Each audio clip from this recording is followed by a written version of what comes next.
In the history of human civilization, there are many feminine firsts that have been forgotten.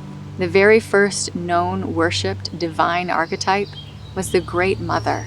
And we know this because of archaeological evidence that has been dated back as far as 40,000 years. The very first recorded author in human history was the high priestess Enheduanna, and the first known and named deity, Inanna, the goddess.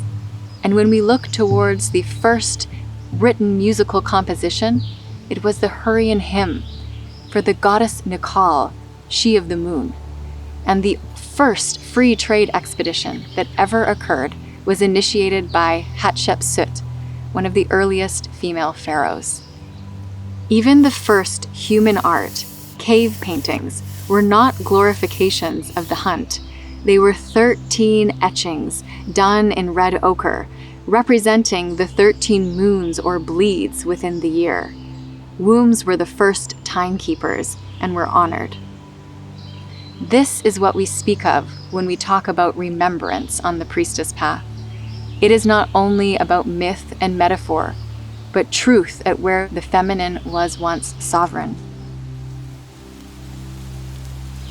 And what of the ancient feminine symbols, those that have been pressed under, like the apple, once connected to deep wisdom, became associated with sin, and the snake, she who has all of the earth wisdom, became known as something deceitful and scary.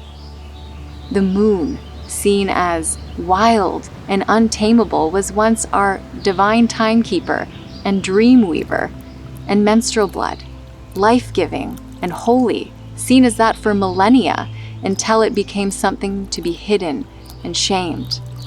All of this forgetting was not by accident. It was buried, but the earth remembers, and you are awakening to it now in your bones.